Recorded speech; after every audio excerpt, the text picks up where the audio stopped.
All right, welcome to tonight's episode. This is episode 5 on the Crushing Limits Unleashed podcast. We do have our first guest. Her name is Ashley Starr. She's a good friend. She's a client. She's someone that I like to call a super mom. We have our super moms, our super dads. So she has a family. She's got a kiddo, a full-time job. She's an amazing coach herself. So we definitely want to welcome Ashley, and we want to hear everything. We want to hear the backstory. We want to hear stuff that you've had to overcome, what it takes to be a good coach, and how you really balance all of these things. So I'll kind of let you start us off and just kind of start from the beginning. Like how did you get into this? That's a lot. What do you mean the beginning? Like in coaching world, bodybuilding world, motherhood, where are you looking? Let's start with what interested you in competing. Okay. So I have never been your girly girl, and I've always seen the people on stage. Now that I'm there, I understand a little more that was like I was making a thing up in my head, but I always saw people on stage as very girly, right? You're up there in the beautiful suits, the heels, the makeup, all that.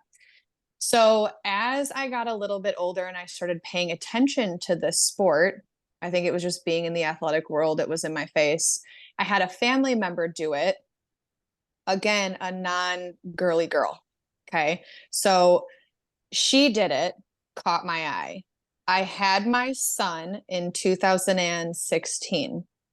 And I am the kind of person that needs to do something that is very uncomfortable to make myself feel like I'm growing.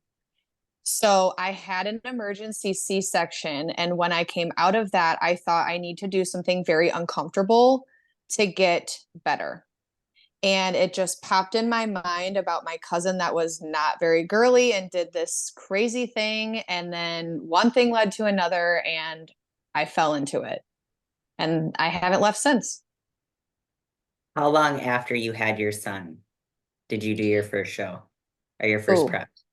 so I had him at the very end of August 2016, and I started prepping in the beginning of February of 17. So almost as soon as my doctor said you're safe, I think it was the athlete in me not wanting to be laid up on the couch. And then I hit the stage in May of that year. So, I mean, it was like boom, boom, boom. Wow, Very cool. that's a fast transition. And I'll tell you what, never prepping in my entire life, right? And having a newborn and living in an entirely new body as somebody who had a baby that never did, that was something. I bet. Yeah. Yeah. So I feel like any prep after that now is like, okay. Now, did your cousin, when you saw her compete, did she have any kids or no? No, she did Okay. not. And like I'm saying, she was like me my whole life. We were the tomboys. Hers was a little bit different. She was a little bit older. She had no kids. She had all of the resources in the world. I did not. So how did you even start the prep? Because like you've been to a show, people just kind of go off of social media or what they read. Did you have a coach, or did you just kind of dive in and just kind of wing it? I feel like I was winging it, but I did have a coach, but I feel like I wing it every day. So that's just kind of how it went. But we're just here. I had just gotten into the fitness industry as a professional at the time. So I was teaching public school, kind of moonlighting in the fitness industry. And I had met a few contacts through that. And the girl, her name is Katie. She's amazing. One of the smartest individuals I've ever met. She was just a good friend at the time that was kind of mentoring me a little bit into just getting into this. And she decided to scoop me up and take me on. So she was in Chicago. I was about an hour and 45 minutes away. So at the time, it wasn't when there was remote, nothing was happening like this. So I Mhm. would travel into the city to see her. Yeah, it was a lot. It's definitely a lot, but I feel like it made me a lot better as a human at the time. Maybe not in the moment, but now, because if I can do that, man, I felt like I could do anything. No kidding. Right. So how did Yeah. you balance having a newborn and meal plans and work and moonlighting in the fitness world and prepping? I I feel like I was a bit of a disaster, but like a very put together disaster. I thrive in chaotic environments. And so at the time, I was blessed. So I had started working for my best friend. He owned a gym. It was like a CrossFit layout type space, but not CrossFit.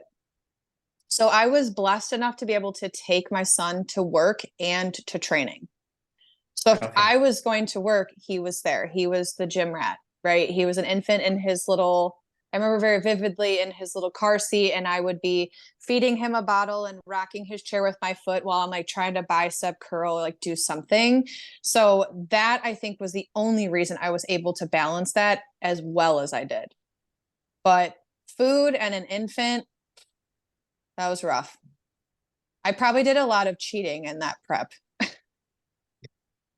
And I think it's like cheating and you don't realize it because the coach, she didn't tell me like, if you do this, this is the recoil, right? It was just, here's your plan, follow it, and we'll make changes as time goes. And I remember I'm up in the middle of the night, baby screaming, I'm hungry. And I texted her, like, I don't know what it was, but I remember texting her and she's like, well, if you really feel you need it. And so in my mind, it was, I'm going to subdue the hunger as the time goes on if I need to. So I think it was just a crazy time. It was a wild prep, that's for sure. Did you have to do a lot of cardio during that prep, if you remember? Yes, which was maybe her balancing out whatever I was doing in the background, right? Like not knowing what I was doing. But yeah, I really did. And that was I think the cardio is always the tough one because I didn't have equipment at home, right? So you can't wake up at 4 in the morning and just walk down in the basement with your sweats on and get your cardio done. I had to figure out how to go to the gym. And at the time I was working and I had clients, all things. So it was like really, really early in the morning. My little infant was coming with me and I was feeling that massive like mom guilt. And also really late at night, he would go home. I would go back to the gym. And it was a lot. It was the Yeah, death that's of a lot. cardio, death of excitement for cardio there. How many clients did you have at that time, if you can remember, like ballpark? My dog, did you just hear my dog? Did you hear that? Just like dying in the corner. Um, Personal training clients, probably anywhere between 15 to 20, because I got like right away a batch, but I was doing a lot of group fitness classes at the time because the layout of our space was group fitness, sports performance training, plus personal training.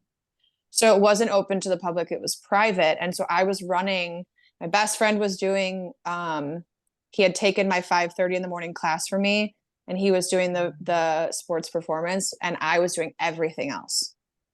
So it was on top of probably I would say 15 to 20 clients at that time. There was multiple classes every single day, 6 days a week. So it was a lot. And I always considered my group fitness classes, I would consider them my clients at the time because a lot of them were either working with me 6 straight days a week in those classes and on the side, or they were also then personal training. So the number is kind of, I would say around 50 plus if I'm including all of those people. Hmm. Yeah, Okay. that's quite a lot of people. Yeah, especially when like I didn't know what I was doing. I had no idea. When we all start our career, we don't really know what we're doing. We're learning at the time.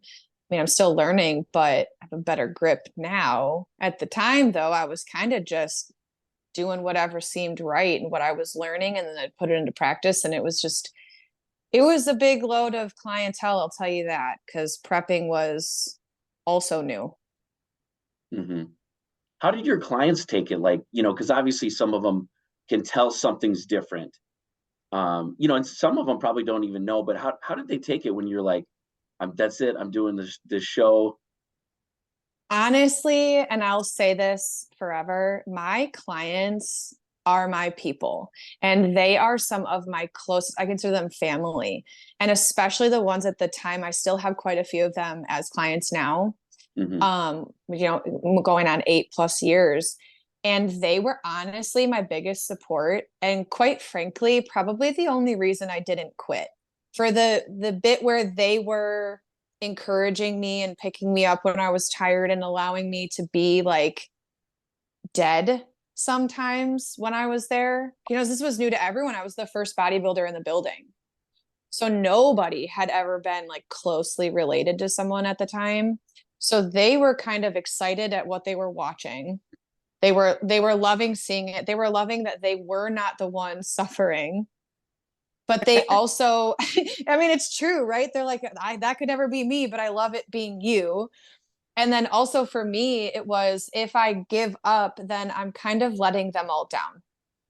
So I Hmm. had like both pieces there. Was I have to keep going. I mean, you guys get it too, right? Like you're going through your preps. When you go through your preps, your people are important. We're relying on you, but also we're so excited for you. So all those feelings at once, I think I'm blessed, honestly, that I had them there, because I don't think I would have made it through. Yeah, that's amazing. What Yeah. So you talked about it, being tough, and then them kind of holding you up, and you didn't want to let them down.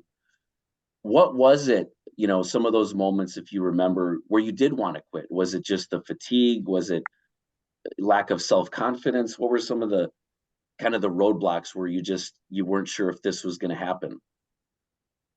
Um, I think always on my list, and Chris, I randomly throw this out there too when I have to talk out loud. I carry a lack of self-confidence 24/7, whether it is life things, motherhood, business, like that's just always in the forefront. It's been a big thing I work on. So I think at the time I was a lot less emotionally mature to be able to kind of stand outside of those moments and go, you're not actually truly lacking this confidence. You're unable to recognize what you're seeing and what's going on around you. So I think that was my biggest. It was really negative self-talk. You're never going to have that body. You're never going to be good enough, all of those things. And then when you couple the fatigue on top of that and the hunger, that just goes crazy. That's like a swirl of nasty. I think that was like the biggest thing. And then I'm gonna let myself down if I quit. And Hmm. I don't like that feeling. I think Yeah. it's the athlete in us, right? Like we do not like that. Yeah, there's something to be said about that, because it's like it's so hard to let other people down, but when you let yourself, like when you truly Mhm. let yourself down, that's one of the worst feelings that you could go through. Yeah, and I take it heavy. Even I just had this conversation with a client this morning where if I accidentally offend someone or if I say something wrong, I'll sit with those feelings for a while. I will reflect on that pretty deeply. But if I let myself down, that never leaves. That something will remind me of it later down the road, and it will come all rushing back, and then that spiral again starts to happen. And I don't know, where that truly came from or what started that, but man, the competitive side of me and wanting to continue to go forward in life, that one would take me down pretty heavily. Yeah. Now you said too, you said that you wanted to do something that was uncomfortable. Hmm. So what about it kind of drew you to the stage? Like, was it the muscle? Was it the glam? Was it just, what was it? I mean, it's definitely, I'm not a makeup and hair gal, so that was never it. Like, Yeah. I like to get ready, but that's not my jam. It was, probably truly the look, the body. I think I chased, I was an athlete forever, so I was never, the kid that got picked on for being way obese or anything like that, but I picked on myself a lot. And I never quite felt like I fit in physically. And so when I saw that look on stage, for some reason, that drew my attention much more than anything else. I didn't even realize the work that went into that, to be honest with you. Where would I have really gathered that? Like I played basketball and volleyball. I wasn't go lift weights. Most people So don't what they're getting into. yeah. Yeah. Yes. And I think it was truly like I want to prove that I can look like that. Maybe people will cheer for me, maybe people will support me, maybe I'll feel that love, right? That connection with people, I think was what it was. Cuz the aesthetically pleasing bodies, man, that draws people in sometimes. Yeah. So take us through, like, you're a week out from your first show. You finally made it. Somehow you made it to the last week. Yeah, somehow. Where's your head at? Like, are you in disbelief? Or like, where's your stress level? Are you just pumped? And take us through, like, leading up to actually getting on stage, completing it, and then the aftermath. Ooh. Well, I am constantly in a state of anxiousness, I feel like, especially when it's an unknown. And so I'm really good at creating so many thoughts and feelings that totally aren't even real or valid, right? So at that time, I think I was just living in pure stress in my head because I was so scared. And even to this day, I still get scared to go on the stage. Every time I have like a brief moment of panic backstage and someone has to talk me out of it, and then I'm fine. But at that time, not knowing, I didn't really know how to pose at all, right? Like I thought I did, but I did not. I didn't really understand what the stage flow would be, what the other girls would be like, what the judges would actually see, and also what the heck I'm going to see in the crowd. So I think I was like honestly so overwhelmed with all of the thoughts of what is everything going to be like that I was in like a blackout phase. Like that whole last week, I was just what she said to do. I read it on the paper and that's all I did. And I didn't think of anything else because I don't think I could have at the time. There was, I mean, you guys know that first prep, especially not having, like, I don't, until recently, there wasn't anyone in my area, especially females, that were into this sport at all. So I didn't have anybody to call. I didn't have anybody to talk to. I didn't have anybody to relate to other than my cousin, whom lived in Texas at the time. Mm-hmm. So, I'm making all these thoughts of what the heck is all this going to be like. And then I'm stressing myself out, which probably didn't help my body at all, really, if I think back about it now. And then you get thrown in the back and go, okay, here you go. I honestly was probably like just mentally blacked out. And I'm just going to scoot around and follow all of these people and just hope somebody points me into the right direction. Do you remember anything as far as like getting off stage? You just completed the finals. Does any of that come back? You know what I can remember like very vividly is how much I was shaking on stage and trying to smile, and I was quivering. And I was thinking the whole time on stage, I don't even look like I'm smiling. I probably am not even in my poses. I can hear the girl next to me breathing through her teeth. I remember this very vividly. And then getting off stage shaky, and then Mm-hmm. it's the overwhelming feeling. It's like when you walk out of an interview, you don't remember anything at all that you said, but you just have this rush of feelings. And I remember that because then I walked off the stage and my parents were there and I was telling my mom, I'm like, I smiled like shit, part of my language. And she's like, what? You were smiling just fine. I'm like, what? And then I'm trying to figure out what I was feeling versus what was actually being seen. Like that was honestly probably the first half hour of me getting off stage. Was Mhm. I shaking? Could you guys see me shaking? Was I even moving right? And also, what did I do while I was out there? And none of it even was what they saw. I just made it up. I don't know if you relate to that, but man, was I shaky and quivery. My first time on stage, I don't even remember the novice part. I don't even I think we had a novice part, honestly, at the time. did you do, I suppose it depends on the show. It was an Illinois show. It was what the heck was it? So it was some Rockford something Grand Prix. I cannot remember. But I don't think at the time they were doing novice divisions or I wasn't in it. I don't even know. Or maybe like you're saying, maybe I did do it and I really don't remember. I could have. I could have done that. Yeah, I That don't was remember the first time, like my first like individual presentation. And then I had to I basically went around backstage and came back out for open because I was in A class. mhm. So right after novice was A. I remember that, but But I not didn't the first time you walked out there. I didn't smile the first time. I quivered through the whole Oh thing. yeah. And I do remember like, now don't look around the crowd. You look forward, you look at the judges, you smile, you just do you. At the time, I was so anxious. I was like looking.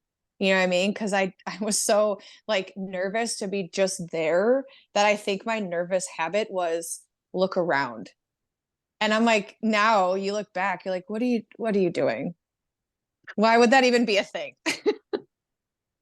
How did you place? Do you remember? I I actually won now that I think of it. That's awesome. Yeah, I did really well. I was very proud of myself, actually. But I say that a loose term because I think the classes were three people, maybe. So a win was a win, but it was also there wasn't a ton of competition standing there. Mhm. So, Mhm. but I did win. That's a W in the book. A win is a win. A win Yeah. is a win. So you So finished the show. oh, after that, after that experience, how soon was it when you competed again, and why did you want to compete again?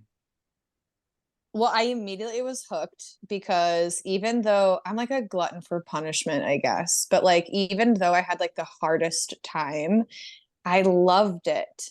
And I started realizing, and it must be a tendency I've had my whole life that I just started maturing enough to realize, but I really, really enjoy very difficult things. I do not like, I need to feel challenged. Like I said, I need to feel uncomfortable. And I'm this way just in life in general. And if I don't feel that challenge, then I kind of just get by and I get by well. Like, if it was a class, I'd get an A, but I wouldn't have tried very hard. I just kind of did it. Mhm. But then I realized that that was so hard. I needed to do it again. And I don't know if it was just my body or my mind saying, like, we felt comfortable here, like, we like this, or if it was, I didn't have a sport anymore. I didn't have basketball. I didn't have anything competitive anymore. And being an athlete, I needed it. So, or it could have been the whole thing, but I kept going with that flow. I had a terrible reversal of that. I do remember that. Really bad reverse diet. Um, so then I had a rough emotional toll with the food. And then I decided I need to get back into this because one, I love that body. Two, I love this challenge. And so almost immediately a year later, I did the same show. So almost one whole year. But I don't think I ever stopped aside from the fact that I got very emotionally connected with eating and not eating and cardio and not cardio, the scale, the whole nine. Yeah, I just love that mindset because as you guys know, just being coaches, I think just the day and age, most people want the easy way, and they want the shortcut. They want, they want the diet hacks, and it's That's just so like true. when you flip that mindset and you just welcome the challenge, I feel like we always see those people just go the furthest in this sport. Yeah, I would definitely agree with you because when I'm not in that mode, I'm almost disappointed in myself, right? Like if I ever do take the easy way, let's say, I know I'm doing it and I know I'm being lazy for who I am and for what I'm capable of. And so I've noticed that pattern in myself. If I'm not constantly pushing and trying to be different for me, I don't care if I'm being different than anybody else, but if I'm doing different things for me, then I'm happy. I feel like I've always been kind of like the black sheep. And that's in most of my life, that was a hard thing for me. But now that I've gone through quite a few things and I love going to therapy because she challenges my mind and my thinking about what goes on around me. Once I realized that, I actually really embraced being the black sheep and I love it. That's awesome. Yeah. Yeah. So obviously you kept competing. What changed after you did those first couple shows as far as like leading your clients? Like now you have a few shows under your belt. You know what like a real challenge is. How did that Yeah. kind of shift as far as, leading this team of clients? To be honest, the biggest change, aside from me learning more, was I did not accept excuses anymore. And every time I get into a prep, so I've been off of showing like until now, I haven't been on stage since 2021. So it's been a while. So getting back into this zone, I now remember that somebody giving me an excuse as to why this didn't happen or this didn't happen, unless it was an emergency or something physically went wrong, you're kind of just being lazy. It boils down to, or lazy with your job, lazy with your home life, lazy with your anything. And I think at the time I probably didn't handle it the best. Like, right, I probably didn't know how to deliver it to them, but I was like, you guys are just making stuff up. Like you're just being lazy. You're trying to tell me that you can't get this done when I just did all of this, which I'm not them. And so that's so hard sometimes when I realize I operate at a different level sometimes than some. But I think excuses went right out the window for me, no matter what it was. Mm-hmm. Like you can absolutely get things done. Yeah, I would say as coaches, that's probably one of the toughest things with clients when it's, oh, I didn't get this done because my kid had that, or I didn't get this done, or we've heard so many different stories. Yeah. I had to eat a Pop-Tart because my kid wouldn't eat it unless they saw me eating it. And I'm like, well, your kid wasn't hungry. Right. Yeah, I will say from the mom end, it does get really tough, right? Like having to balance. So, for example, my son, he plays travel soccer, he plays baseball, and he plays basketball. So we're year round playing at least two sports at a time. And I could easily say, well, because he had this, I couldn't do this. What it really was and really should be is me saying, I didn't take a second to create the proper schedule.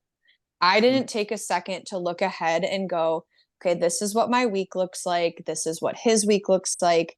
This is where I'm going to need help from people, blah, blah, blah. That's easy to say that it just was in the way when really it's the person. You're just not prioritizing you. Mhm. I talk about that all the time with clients, as I'm sure you do. Yeah. What has As been gently as we can. Sometimes, man, you want to say something and then it's like you got to put your your salesperson voice on, you know, when you're like answering the phone, that voice, because what you want to say just sounds so harsh, but it's just so raw and real. And sometimes I'll tell my clients, like, do you want, and they can attest to this, do you want my like honest, raw thought, or do you need an encouraging, thoughtful thought? And I'll let them tell me. And my long-term clients, they're like, give it to me for real. Tell me the truth, which is what I love. I feel like people say that, but they still don't really want the truth. That's true. Some of them really don't. And some of Yeah. them, I think they're scared of the truth, but they need it. They Mhm. need the reality. I The think reality for them. they know it. They know that they've made an excuse, right? They just don't truly want to hear it. Like, Yeah, I they don't want totally to agree. talk. Yeah, I definitely agree with you on that. Because I mean, I'm sure you guys hear this all the time, but I hear well, it's hard for you to understand because you this. I could never do that. And I hear that chronically. I could never do that. And it's like you really can. You just have to make some choices. You have to remove some things from your life. You have to prioritize other things from your life, and you just have to decide if that's the things that you want to prioritize or not. Yeah, that is, like for me, coaching, obviously, as you know, like that is one of like my missions in life is to take those types of people where they think they can't and actually show them that they actually can. You Yeah, know, I and, love that too.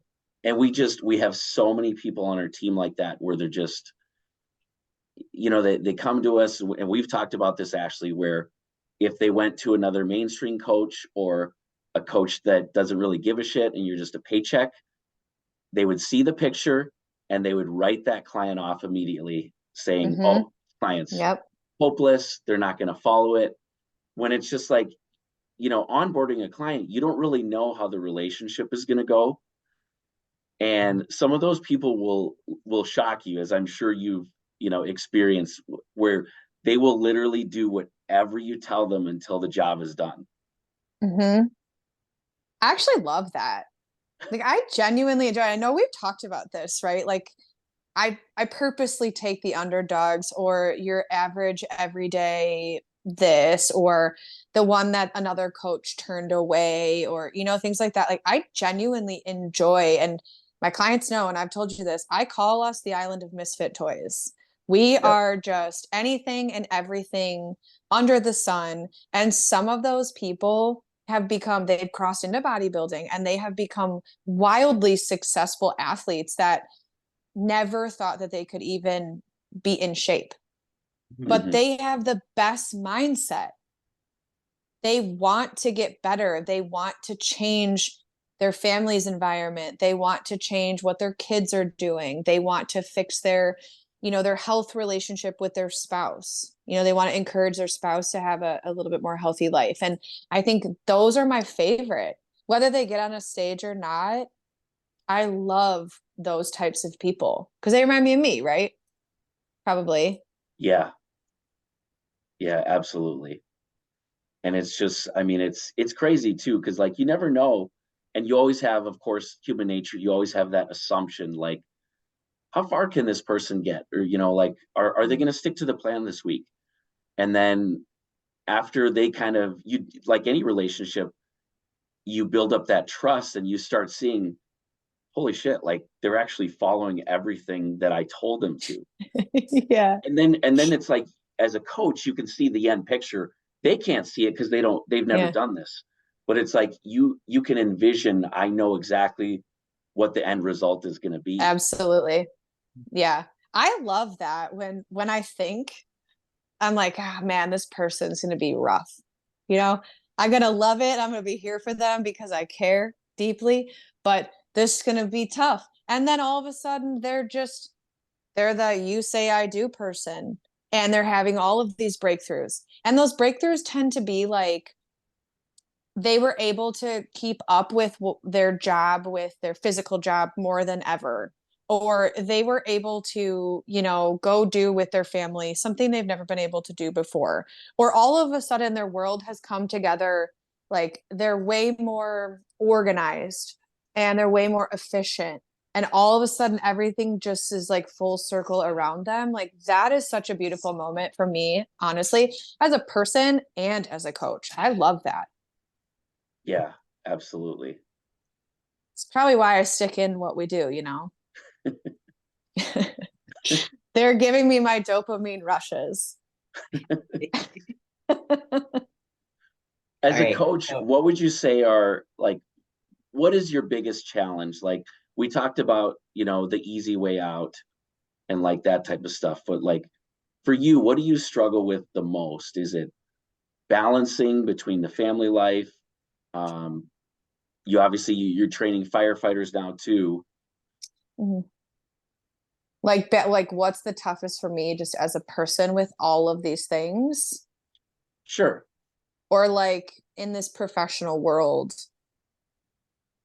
I would say like as a coach, like what is the toughest thing when it comes to a client when you're balancing all these different things, a significant other, your kid, all these clients, your own prep? Honestly, it is truly the hardest thing for me. I can deal with the schedule and all that. I stress about it, but at the end of the day, I'm pretty good with all of that. Um, the hardest thing for me is when somebody is not succeeding where they really want to be. That will stay in my head. I will think about that like rent free. It lives here. And mhm. I will think about it at nighttime. I'll think about it on a family trip. I'll be in the middle of a conversation with, let's say, my mom, and it's here because I'm trying to think, is it me not providing the appropriate support and the appropriate plan? Is it I'm too busy that I'm not giving enough? Right. So I go to that immediate, it's my fault moment, which I guess working with people, that's just kind of how it's going to go. But then it's okay, how do I make them better and how do I further support them when sometimes there's nothing that can be done, right? Besides Mhm. just, hey, I'm here for you type things. But that I think is the most difficult for me because it takes a much more emotional and physical toll on me than I really would have ever thought. Yeah, I can relate to that. Yeah, I mean, it's probably a good thing for us, right? Like that we're that connected with them and we care that much. So I try to look at it like that. Like I could be that coach in the background that just has a roster of random people and they're asking for stupid money and they're giving the person the same product over and over and over again. They're not really there for them, but I don't do that. I my personal phone is available to them if they need it. If they're going through a hard time, things like that. If they need to have someone to talk to, I always say, and this is maybe where I'm different than some, but friend first, coach second. I'm going to be your friend and I'm going to get to know you and I'm going to be there for you while coaching you. Right. that's crazy. That's exactly what I say. Do you? I mean, when you said it, it's just like, I can't believe she said that. I mean, Stephanie Really? knows. I've been saying it for all eternity. That is so funny. I've never said that to you. It's Like we've never crazy. obviously had this talk, but it's just I feel like if you don't have this like unique friendship with each person, you're going to have a tough time making the actual breakthroughs. You might be able to get just, so and so who wants to lose 10 pounds. Of course, you know how to get someone to lose 10 pounds. You know the flow to do that.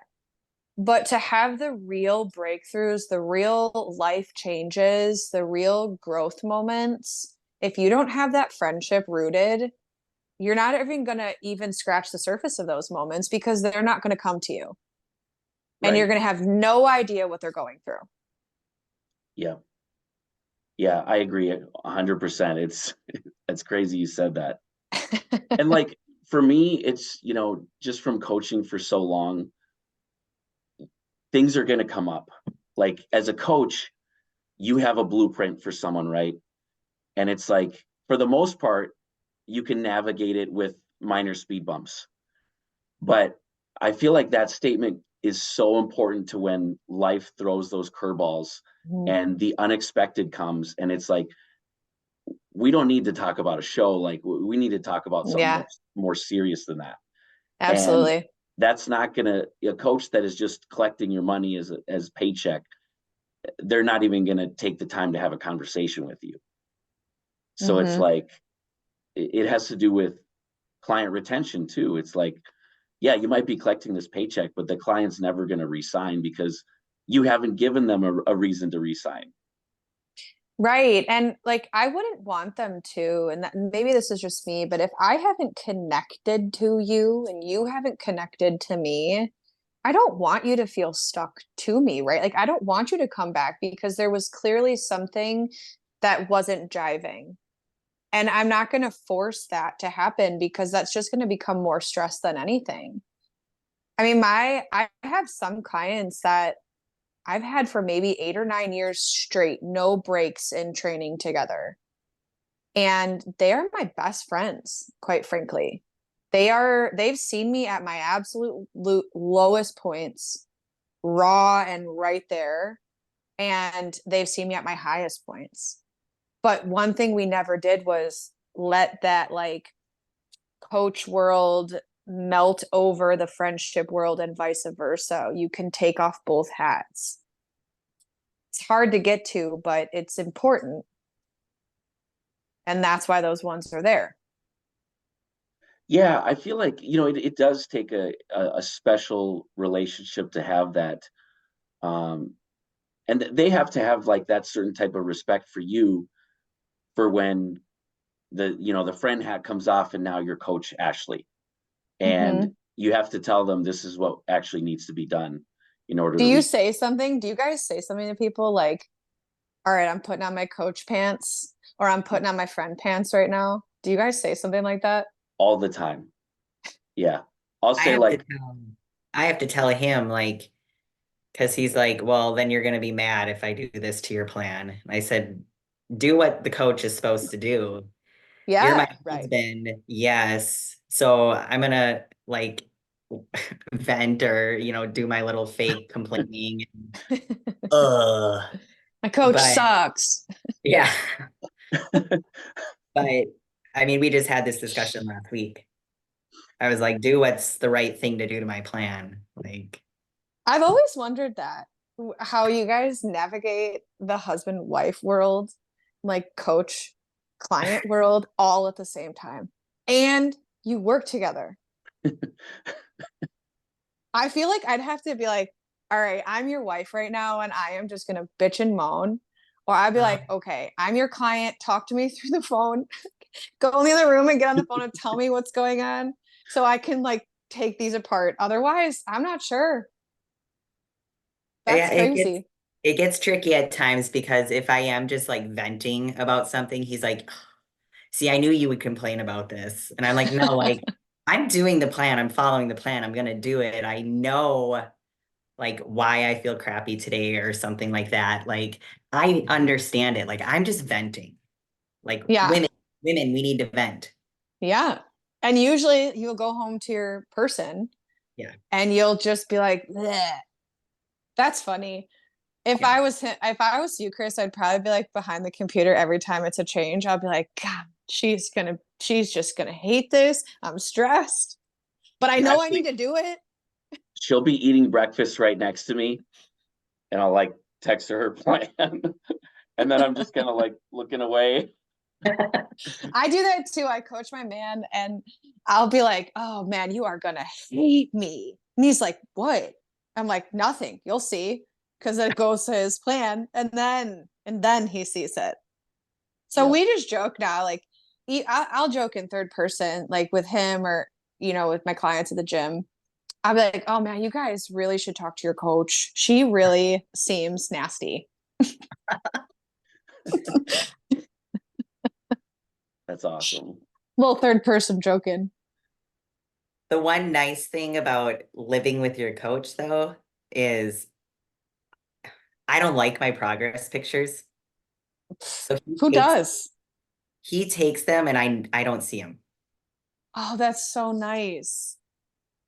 I hate them too, but I feel like it's because you never look in the camera like you do in real life.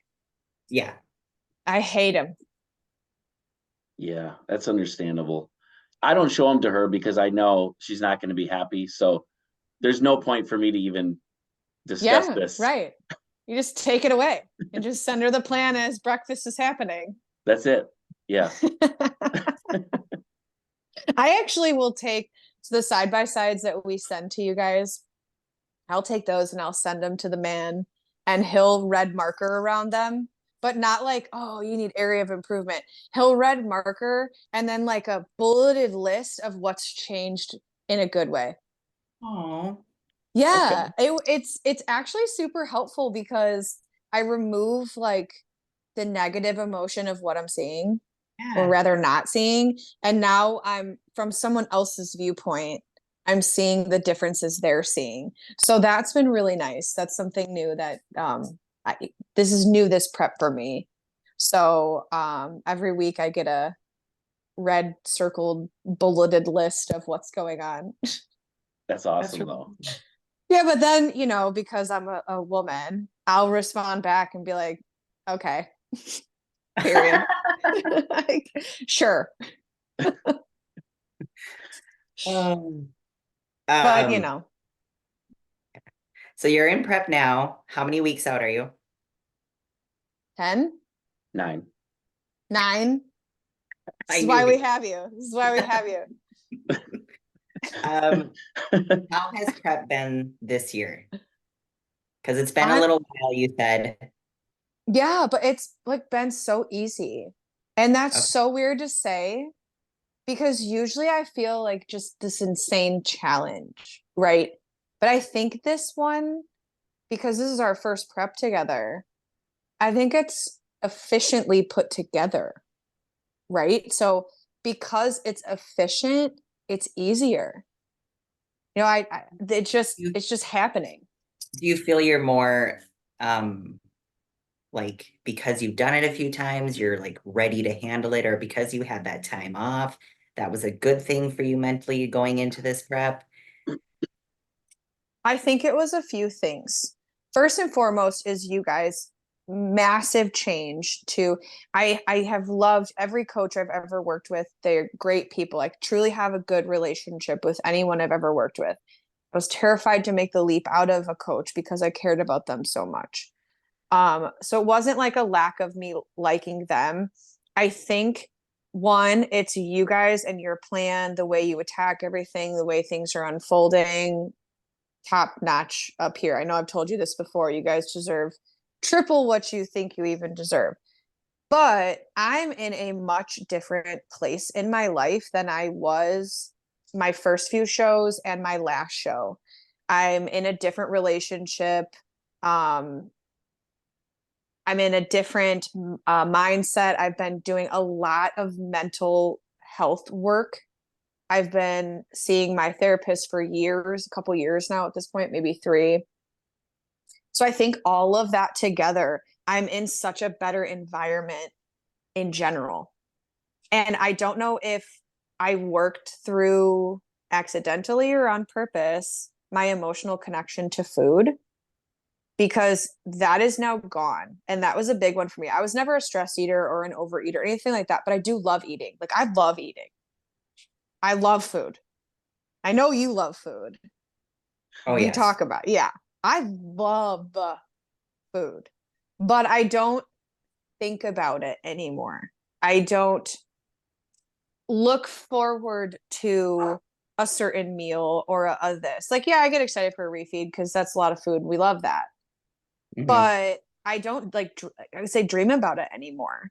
So now I have that emotional connection severed, quite frankly. I think my environment, my home life is very conducive for what I want to do, very supportive, which is number one, right? A lot of people don't have. And also, I think I've gone through so many really difficult things in the last, let's say, 5 years, that this is just kind of like an aid to me feeling good. So, put you guys at the top of that list because that's brand new, and then everything else that follows suit. And I don't think if I didn't take the time off that I did and did the work that I did emotionally, I would not be saying that right now. I like that. Yeah, it's scary, right? To get off stage for so long and go, wow, it's actually everything else is the problem. Everything else.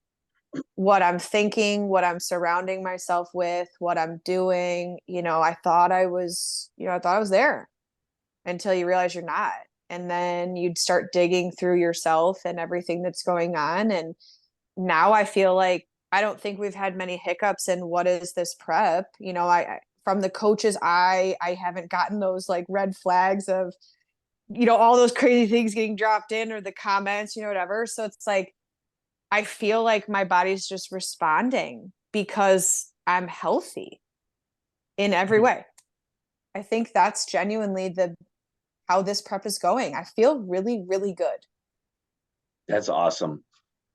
Yeah, Yeah. I would agree 100%. I mean, 9 weeks to go. It's been such a smooth prep. And I mean, too, just as a coach, you can kind of tell when like, this isn't quite working how I had hoped. Yeah. But I feel like everything we've done, we've just had that linear progress with, I mean, really nothing slowing us down. Yeah. Somebody asked me the other day, they're like, are you doing like hours of cardio? I was like, to be honest with you, no. And this is the least amount I've ever done in my entire life. And it is, I think, a big benefit because I'm less stressed, right? I'm less stressed about what I'm doing. I'm less exhausted. So it's like, this is just a whole different setup. There's a lot less for me to worry about. I think we just had this conversation the other day, Chris, where it was like, because I fully trust that you would say, Ash, you're not on target. Ashley, you're not ready for the stage, or you're not going to be where you think you're going to be. You'd say it. Yeah. So knowing that, like genuinely believing that, now I don't even think about it. Now I just do it. Because you guys would say, hey, this is the reality. Mhm. Yeah.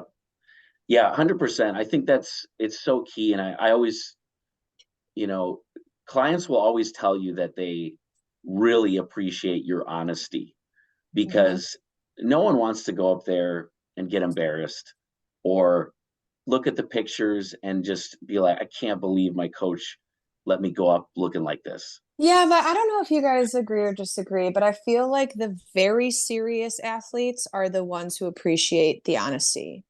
The Mhm. ones who just want to prove they can do it or prove, you know, do something for themselves and just get up on the stage. They don't want to hear your brutal honesty. They don't want to take the time off that you might say, hey, you need to take the time off and we need to work on this. They just want to get up there with that look of, why did my coach let me get up here after that? Yeah. That's a There's good like a point. fine line. Yeah. Mhm. I mean, not to like call anybody out or anything like that, but I mean, that's just the reality, right? And I think that's what prep has done to me is now I'm looking at athletes going, you are not serious about this. You are not, you're not making your whole world about this. You are not looking at your internal, you're not looking at your relationships, you're not looking at any of that. You're just saying you're a bodybuilder and doing at the time. Because truthfully, and you guys lead by example, your whole life has to change if you want to be a genuine, decent, if not better athlete, Yeah. right? Absolutely. Absolutely.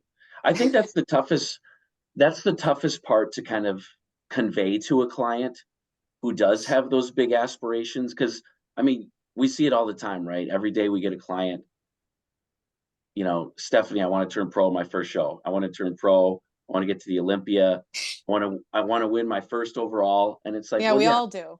Yeah. everyone does. But I think The that, hundreds and thousands of competitors out there do. Right. Well, you know what's ruining that? This is a whole different soapbox. My mom always said soapbox, so now it's my thing. But the local shows, right, that maybe have a couple athletes in them, or the ones that are allowing crossover overall winners to then win each individual class, right? So then you have this athlete who thinks that they are just the absolute best because they were in a little pond. And then they stay right there and they never go anywhere else. They do the same shows over and over and over and over and over again. And so then you have these people watching them going, well, I want that, right? Because that's what they're doing. But it's just the same person never progressing. They're just staying. I've been seeing that a lot. It's been really bothering me. Yeah, I mean, it's tough, but I mean, their road eventually does get, stopped when they do, if they do go to the national level. Yeah, that's definitely a whole different world. I'm so grateful I've gotten to a few different ones because you can really blow your own head up really quick if you never go there. And then once you go there, you go, wow, I am actually just a little fleck of dirt on the ground right now. When I did USA's, I texted my coach and I was like, I've never seen bigger people in my entire life. Like I immediately felt like a toothpick sitting in these chairs where these dudes in front of me are sitting in like 3 chairs a person.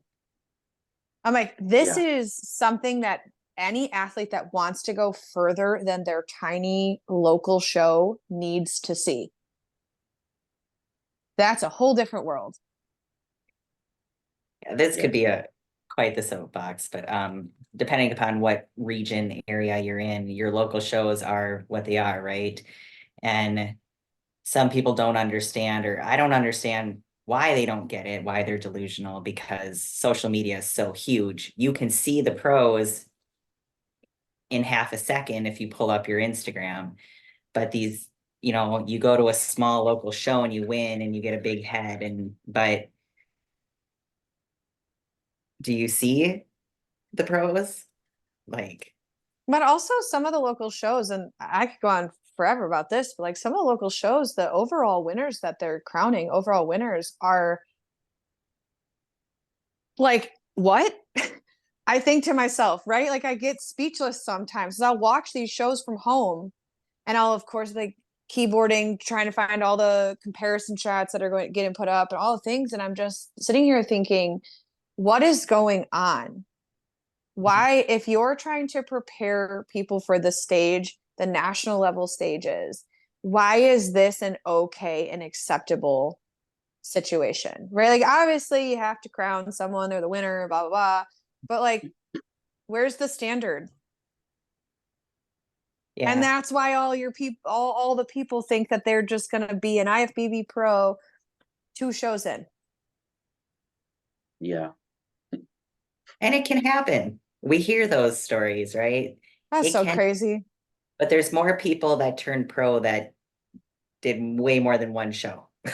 One more than I talk about this a lot with clients because I truly feel like the athletes that you guys were some of them that had to, fight to finally get to where you deserve to be. You appreciate the professional level in a different way because you actually operated like a professional. Your life was that, everything in around it, versus maybe somebody who lucked out, got that NQ because there was 1 or 2 people in their class. There was a few years where like even junior nats, there was maybe 1 or 2 people in their class, right? So then they get a pro card, which blew my mind. Why are we giving pro cards out then at that point? But they were not pro athletes don't just become that day. Aren't just it because you were told you got that. You are there because you worked so hard for so long and you had the failures. Without the failures, where does that actual success come from? So I kind of just turn to those. I feel like sometimes those are the ones that never even touch the pro stages ever. Yeah, we see a lot of those, A lot. Get what would be considered an easy pro card. And then they're like, oh, I'm done. Yeah. And maybe it's because they recognize that if they did step on the pro stage, it's gonna be really enlightening. Because I know when I went from amateur to pro, I was so excited, but my first pro show, I was next to, God, I was on stage with, that was the year Missy Truscott did figure. She was Okay. figure. So I was on stage with her for my first pro show. I was on stage with Natalia Sotello. I can't say her name right, but like I was on stage, Wendy Fortino. I was on stage with all these big names. And I was like, Wendy Fortino actually thought I was mad at her backstage because I was just like, Oh, I follow her so much on Instagram because I just think she just like moves so beautifully. But I would probably be like you. I'd be like sitting like this. Like, why am I even here? I was like in a corner backstage, like, is this real life? Yeah, that's so cool though. But That's the so dream. it was a nightmare then. No, I'm just kidding. But but it is, maybe some of those people realize that if they tried to go to a pro stage, it would be very difficult for them to stand out. Yeah, that's a good point. But yeah, we always talk about like the different areas and the different local shows. I mean, Chris and I talk about this all the time and how we wish, like if you go to a Texas amateur show, you're going to see a show. Right. But bodybuilding community in Texas is massive. Yeah. And you go there and all of your classes are like 20 people. I mean, they're huge. It's not just bikini that has the big classes. Like everything is just stacked. To be So honest, I was so scared. So my very first year, I did the show. The second year, I did the same show. And then when I realized I was sticking with this, I had to get off that stage because I needed to get different eyes on me and I needed to get myself into like again a non-comfort zone. I have to stop going to the same show with the same judges, with the same flow, with the same everything. Right? So then when we chose this year, so fast forward many years, I should be all right here. I've traveled to shows, whatever, and we decided to go to Nashville. I had like a panic. I was like, I feel like I'm going to a bigger show than maybe I'm used to. Even though I've stepped on Junior Nat stage and USA's stage, that's kind of like off my brain at this point because it's been a while. But like I had like a moment of panic. Like I feel like I'm traveling to where there is like actual competition, and that whether that's the truth or not, who knows, but that's how I feel, and I think that's kept me a little bit more in line because I know that I have to go fight for that because here I'm getting out of this circuit where I've been. I could probably tell you the athletes that are getting on the stage at that time if I was going to do that show. So I had a bit of a panic when we decided we were going to go somewhere else. Yeah, I mean, we had to pick something like, that's close to the next show. Yeah, right. And that like leaves minimal choices. Yeah, it really did. But for the listeners, so you're doing the first one obviously to qualify. What's next after that? So we let's pretend that our plans go according and we win that when they go overall in according to Nashville. plan. When they go according to plan, we'll win that overall in Nashville because that's just what we're choosing to do. And then what is it, like 2 weeks is North Americans, which also terrifies the hell out of me. But again, I told you I get freaked out, before these shows. So I think you know, we're in less than double digits at this point. I'm not the competitor that's like X weeks out, 75 weeks out, 30 weeks out, right? I don't do that. Like you just saw me. I didn't even know how many weeks out we are. I'm just here. We're going because I'm going to panic. And once I realize we're at like 2 or 3, or it's, you know, July, it's end of July, I'm going to freak out. So, you know, we're hitting Nashville. 2 weeks later, we're hitting Pittsburgh. Walking away with the pro card would be the win. That would be amazing. Yeah. I'm done with like, you know, you throw the lack of self-confidence out the window, right? I'm done with the just doing a show and being okay with getting there. I'm done with the, you know, if I place top 10, that was great. I've done that. I've done that at the national level. Proud of myself for doing that. I'm over it now. Like I'm done spinning my wheels. I'm done not getting where I feel like I should be. Right. So the win is the win at North Americans. Number 1 is the win. Right. 100%. And overall, and then a win. Yeah. So that's the plan for you listeners. Absolutely. getting that belt. Don't you guys give belts for those overalls? Well, it depends on the show. Yeah. So when I started competing, I always wanted a sword. I don't Don't have a sword. even stop it. So I just had 2 clients compete in an OCB show over Memorial Day weekend. They one of them won her pro card in the OCB. Amazing. She deserved that for sure. But she won her pro card Masters 35 plus and also won her pro card in open. Okay. Mhm. So she got like 5 swords. And then my guy, he won 2 classes, right? So first place, so he gets multiple swords, and they come walking off stage with these swords, and I had to hold them because I've always wanted one. Always. Chris has 2. I want to hold it up, right? And like be like, ah. Did you do that? Stephanie says the same thing. I just want to. I have like this dagger thing. I don't remember what show that's from, to be honest. I have this dagger USA. thing. Which one? Junior USA, that's where you got it. Okay, I got a dagger. Okay, all right. Like this cool long dagger. And I have a helmet. Ooh. Tons of other trophies and things and medals. Did you put it on stage? I don't remember. Yes. You did? I would have. Right Yeah.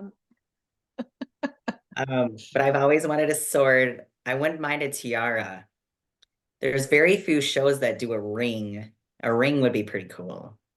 But yeah, that would be pretty cool. But now I don't get to do the amateur shows.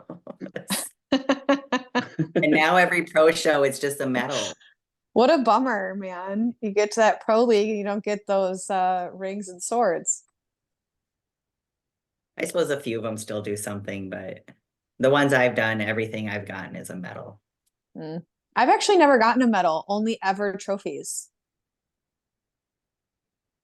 They're So really I don't. The medals. Yeah, I've seen that, which is wild to me for women because then they mess with their hair and they got to put them over and they're always backwards on stage for pictures and then it just becomes a thing. I want a sword too so bad, so I feel you on that one. Do you know what they're giving at Nashville? I don't. I actually didn't look. We'll have to check that. Yeah, let's look. Because I mean, I do have my computer right here, but they are giving out like they're sponsored by Wolfpack, so they're giving out like all these backpacks, all those things, which I think has become a common occurrence now. But it's an all-female show, and it is a pro and amateur show. Never done one of those before, so I don't know if maybe that's where my nerves are coming from a little bit. That's great though. That's great because there'll be national level judges there. There'll be pro judges.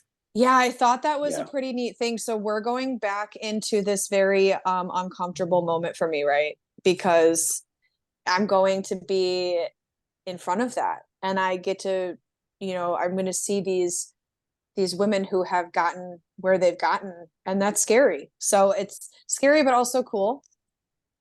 I don't know. I've also never done, I don't know if you have, but an all-female show. I've never done that before. So that'll be interesting. Mm-mm. I'm going to assume that this show will give a tiara because it is all ladies. So my guess is there'll be one of those there. You can wear it when I win it. All right, all right. It's out in the universe now. We're manifesting this situation. I'm expecting a tiara in 10 Yeah. weeks on my head. Yes. Yeah. And then you can wear it at North Americans for like that good juju. You just Yeah. be in the crowd, just wearing it. No one will think it's weird at all. No, it's appropriate attire. So as we kind of wrap things up, for the listeners, Ashley, especially to like, I mean, there'll be listeners of all, walks of life. What would you have to say, male or female, to someone that they're just not really sure if this is for them, or they're not even sure, that they don't even know where to start? Hmm. Okay. So if they're not even sure where to start, I would suggest not searching through social media for guidance, even though that's what our world says these days. I would go, hopefully you know someone, right? But I would start researching referral based things.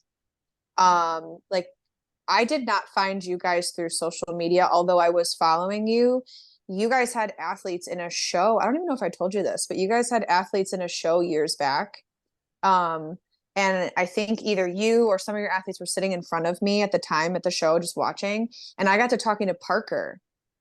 And we just became like, I'm gonna say friends, like acquaintances, like right in the field.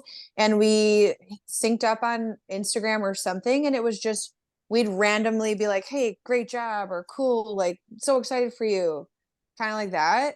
And that's how I found you guys. So I actually went to him and I said, what do you guys think of them? And asked his opinion. So I did not follow social media. I didn't follow all these things. Like I actually went to people who I was starting to respect and seeing that they were doing the same thing. So if someone doesn't know what they're doing, social media is not the answer. Your local so and so who maybe did one or two shows, not going to be your coach, right? They don't know what they're doing. They're too young in the industry. I wish I wouldn't have taken on bodybuilders as soon as I did as a coach. I wish I would have taken some more time. I also would say people who maybe have started the sport and are questioning it, right? Because you mentioned like they're not quite sure if it's for them. Give yourself at least 2 preps. Give yourself a solid prep. If you don't feel like your coach was connected to you throughout your off season, your prep season, and reversing, find a new one. If you don't feel like you're connected, or obviously talk to them, see maybe it was on you, on them, blah, blah.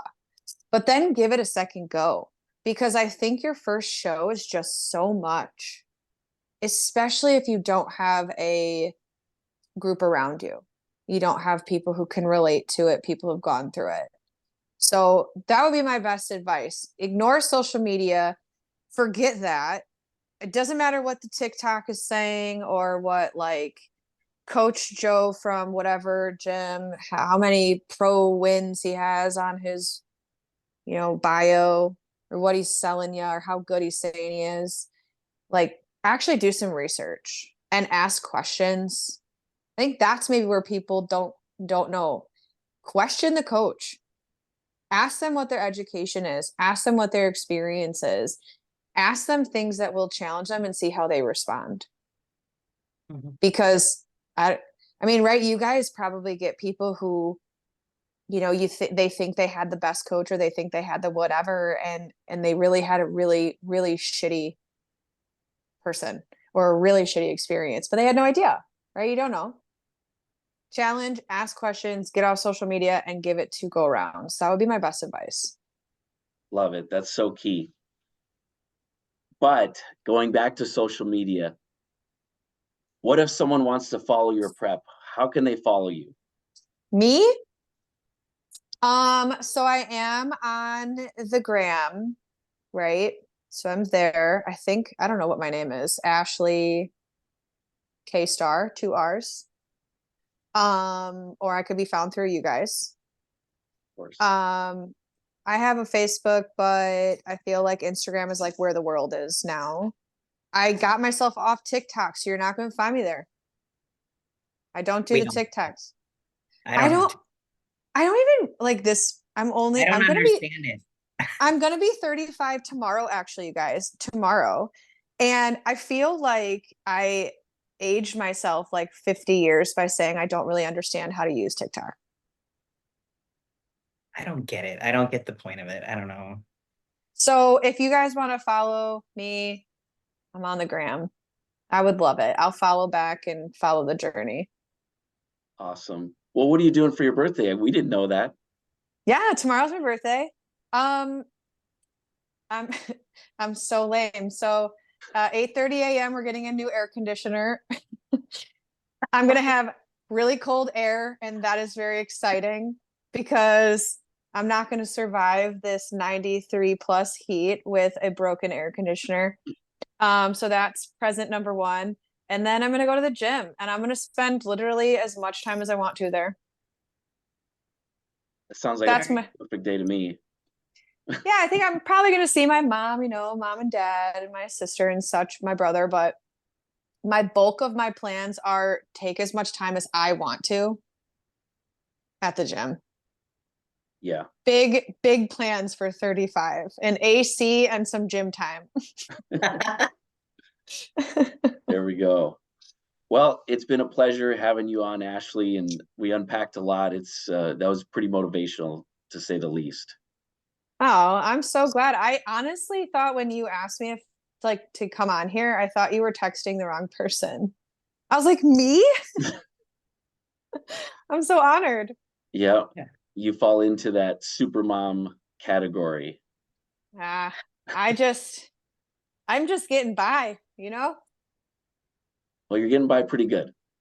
Yeah. Well, thank you. Thank you guys. Honestly, you're a definite large part of the positive and happy things that are going on in my life. And I think coaches need to hear that a little more often because sometimes I don't think we realize how much we matter to our clients and how big of a difference we're making in parts of their life that maybe we don't realize. So, I'm never going to stop saying that. So I appreciate you guys big time. Well, we appreciate Absolutely. you. Well, yeah, for our listeners, this is Ashley Starr. Make sure you go and subscribe, like, comment, and we will see you guys next time.